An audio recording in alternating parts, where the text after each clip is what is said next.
Baik, Assalamualaikum warahmatullahi wabarakatuh.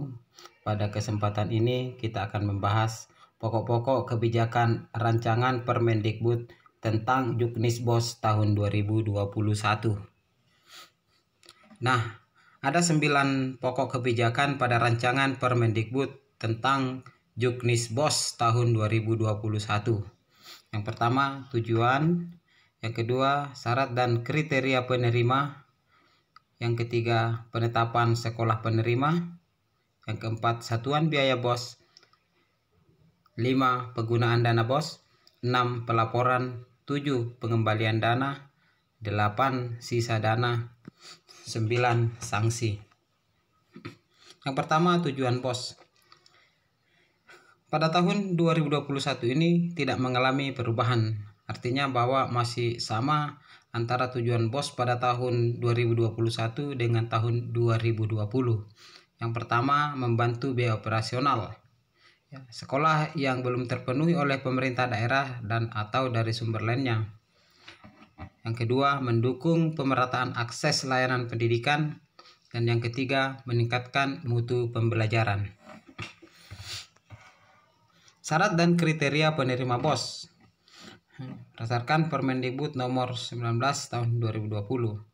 Pertama, mengisi dan melakukan pemutakhiran dapodik sesuai dengan kondisi real di sekolah sampai dengan batas waktu yang ditetapkan setiap tahun. Ini yang lama ya. Kemudian yang 2021 itu tidak berubah. Yang kedua, untuk tahun 2020 memiliki NPSN yang terdata pada dapodik. Untuk RPM Juknisbos 2021 itu tidak ada perubahan.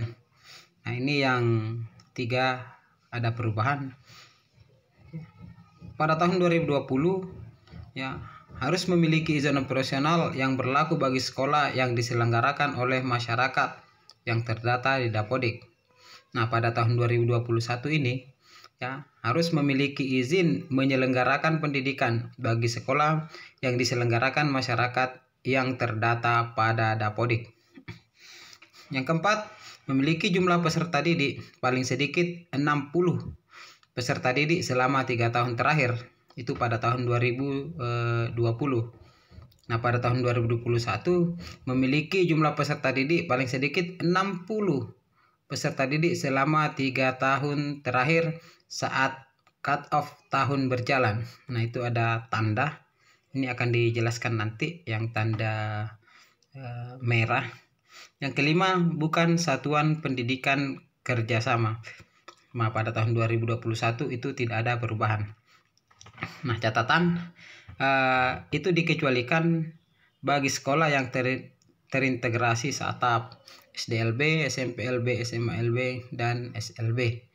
Nah, sekolah yang berada di daerah khusus yang ditetapkan kementerian dan sekolah yang diselenggarakan pemerintah yang berada di wilayah dengan kondisi kepadatan penduduk yang rendah dan secara geografis tidak dapat digabungkan dengan sekolah lain. Yang kedua, yang ada tanda di atas itu ya pada poin keempat untuk RPM Juknisbos 2021. Ya, apabila jumlah peserta didik pada satuan pendidikan seperti pada nomor 1 kurang dari 60, maka besaran dana BOS diberikan sebesar 60 peserta didik. Ya. Kalau pada tahun 2021 ya sesuai jumlah peserta didik. Nah, oke, selanjutnya penetapan sekolah penerima. Pada Permendikbud nomor 19 tahun 2020, penetapan sekolah penerima dana BOS reguler berdasarkan data pada dapodik per tanggal 31 Agustus. Sementara untuk tahun 2021, penetapan sekolah penerima dana BOS reguler ditetapkan setiap tahun pelajaran berdasarkan data pada dapodik per tanggal 31 Agustus. Jadi ada penambahan setiap tahun pelajaran. Kemudian satuan biaya BOS. Pada tahun 2020, biaya BOS reguler itu sebesar 900.000 per siswa untuk SD. Ya, 1.100.000 rupiah Untuk SMP per siswa per tahun. Untuk SMA sebesar Rp1.500.000, yang SMK Rp1.600.000, dan SLB sebesar Rp2.000.000 per siswa per tahun. Tahun 2021 satuan biaya BOS itu ditetapkan oleh Menteri. Nah, ditetapkan melalui keputusan Menteri. Besaran satuan biaya bersifat majemuk dan dihitung berdasarkan dua indikator. Yang pertama, indeks kemahalan konstruksi atau disingkat IKK. Dan yang kedua, berdasarkan IPD atau indeks peserta didik. Rentan dan sebaran satuan biaya BOS reguler pada tahun 2021. Untuk SD itu rentannya 900 sampai dengan maksud saya 900.000 sampai dengan 1.960.000. Ya. Itu biaya terendah tertinggi dan terendah. Untuk SMP Rp1.100.000 sampai Rp2.480.000. Untuk SMA Rp1.500.000 sampai dengan Rp3.470.000. Untuk SMK Rp1.600.000 sampai Rp3.720.000. Untuk SLB Rp3.500.000 sampai dengan Rp7.940.000. Kemudian untuk kabupaten kota satuan biaya tetap itu sebanyak 137 kabupaten kota dan satuan biayanya itu 377 untuk jenjang SD. Kemudian untuk SMP satuan biaya tetap 133 kabupaten kota dan 381 yang satuan biaya naik sampai seterusnya ke bawah. Kemudian rentan sebaran satuan biaya BOS reguler tahun 2021.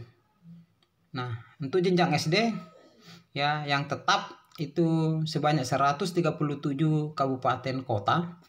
Kemudian yang rentan 900 sampai 1 juta itu sebanyak 240 kabupaten kota. Nah, di sini sudah dicontohkan untuk yang tetap itu Aceh Tamiang, Kabupaten Banjarnegara, Kabupaten Belu, Goa, dan Kota Baru. Yang rentan 900 sampai 1 juta rupiah itu sebanyak 240 kabupaten kota: Bangka Selatan, Kabupaten Gerobokan, Lombok Barat, dan Banjarbaru. Kemudian yang maksimal yang paling bawah untuk jenjang SD itu satu kabupaten kota, yaitu Kabupaten Intan Jaya ya, yang 1.900.000. Ya, ini pemahaman saya. Kemudian untuk SMP untuk yang tetap sebanyak 133 kabupaten kota. Kemudian 1 juta sampai dengan 1.500.000 rupiah sebanyak 334 kabupaten kota. 1.500.000 sampai dengan 2 juta sebanyak 28 kabupaten kota. Kemudian 2 juta sampai 2.400.000 itu sebanyak 18 kabupaten kota. Nah, untuk maksimalnya itu di hanya satu kabupaten, yaitu Kabupaten Intan Jaya. Ya, demikian seterusnya sampai ke jenjang SMA, SMK, dan SLB. Kalau teman-teman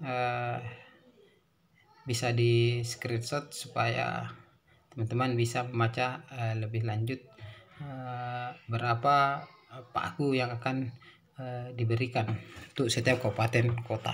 Tapi ini tidak lengkap, ini hanya contoh kabupaten kota saja yang ditampilkan. Kemudian mekanisme penyaluran RKUN ya. Jadi sekarang sama dengan tahun 2020, yaitu penyalurannya langsung ke rekening sekolah. Jadi Kementerian Keuangan melalui kas umum negara itu menyalurkan BOS ke satuan pendidikan dalam 3 kali tahapan, ya. Kemudian disalurkan langsung ke rekening sekolah, ya, dan sekolah menerima langsung dari transfer dari kementerian. Kemudian 12 komponen penggunaan dana BOS reguler. Yang pertama, penerimaan peserta didik baru. Yang kedua, pengembangan perpustakaan. 3, kegiatan pembelajaran dan ekstrakurikuler. Yang keempat, kegiatan asesmen dan evaluasi pembelajaran. 5, administrasi kegiatan sekolah.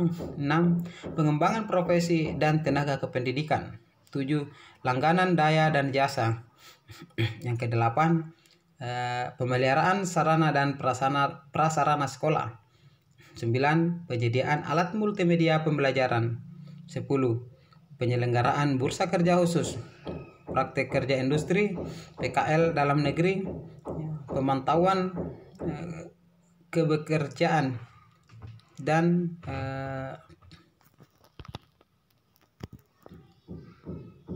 lembaga sertifikasi. Yang 11, penyelenggaraan uji kompetensi keahlian, sertifikasi kompetensi keahlian, uji kompetensi bahasa asing berstandar internasional. Yang ke-12 ini pembayaran guru honor. Jadi antara tahun 2000 dan 2021 itu tidak mengalami perubahan. Prinsip penggunaan dana BOS. Yang pertama, mendukung konsep belajar. Penggunaan dana BOS disusun sesuai dengan kebutuhan sekolah termasuk untuk penanganan COVID-19, baik dalam kondisi pembelajaran tatap muka atau PTM maupun belajar dari rumah ataupun BDR. Yang kedua, bersifat tidak kaku dan mengikat. Yang pertama, tidak ditentukan kuantitas dan kualitas jenis barang. Yang kedua, tidak ditentukan persentase penggunaan. Seperti kayak penggunaan buku kemarin harus pada tahun sebelum tahun 2020 sudah ditentukan bahwa pembelajaran buku itu minimal 20% harus dibelanjakan buku. Pada tahun ini sudah tidak ada lagi penentuan persentase penggunaan untuk belanja buku. Kemudian yang ketiga, pengelolaan berdasarkan manajemen berbasis sekolah. Sekolah diberikan fleksibilitas terhadap penggunaan sumber daya, baik itu berupa dana, informasi, pengetahuan untuk berinovasi dan berkreativitas secara mandiri dengan memperhatikan prinsip-prinsip efisiensi, efektivitas, akuntabilitas, dan transparansi. Pelaporan pengambilan dana dan sanksi. Nah, untuk pelaporan yang menjadi persyaratan dalam penyaluran, tahap 1 menjadi persyaratan penyaluran tahap 3 yang tahun berjalan. Untuk tahap 2 menjadi persyaratan penyaluran tahap 1 tahun berikutnya, dan penyaluran tahap 3 menjadi persyaratan laporan tahap 3 menjadi persyaratan untuk penyaluran tahap 2 dan tahun berikutnya. Kemudian yang kedua, pengembalian dana. Pengembalian dana BOS reguler dilakukan bagi sekolah dengan ketentuan: 1. Sekolah menolak dana BOS reguler. Kemudian yang kedua, sekolah tutup atau merger setelah dana BOS reguler disalurkan. Yang ketiga, sanksi. Sekolah yang tidak ditetapkan penerima BOS reguler dan atau tidak menerima dana BOS reguler, maka bagi sekolah yang diselenggarakan oleh pemerintah daerah, biaya operasionalnya menjadi tanggung jawab pemerintah daerah sesuai kewenangannya. Yang kedua, bagi sekolah yang diselenggarakan oleh masyarakat, biaya operasionalnya menjadi tanggung jawab badan hukum penyelenggara. Sisa penggunaan anggaran. Dalam hal terdapat sisa dana BOS reguler tahun anggaran sebelumnya pada sekolah, maka sisa dana BOS reguler tetap digunakan oleh sekolah dengan ketentuan: 1. telah dicatatkan dalam rencana kerja dan anggaran sekolah sesuai dengan ketentuan peraturan perundang-undangan. Yang kedua, sesuai dengan petunjuk teknis BOS reguler tahun anggaran berjalan. Nah, terima kasih. Ini sekilas info tentang pokok-pokok pembahasan dana BOS. Terima kasih. Assalamualaikum warahmatullahi wabarakatuh.